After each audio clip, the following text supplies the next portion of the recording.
سلام دوستا، خوش آمدین به کانال یوتیوب خانه طعمها. قسمی که میبینین امروز ما یک نوع جیگر آموزش میدیم.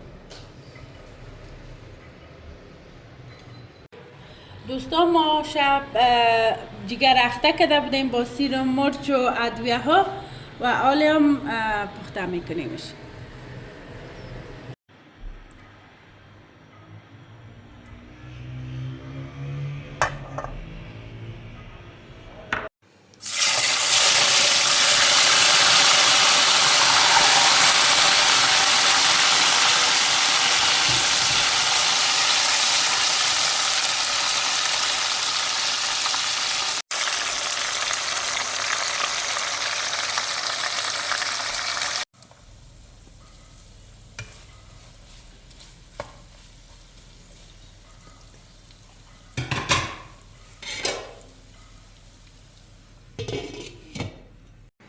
دوستا ما 2 عدد پیاز انداختیم، نمک انداختیم، گشنیج خشک و کم مساله و مرچ تازه دیگه.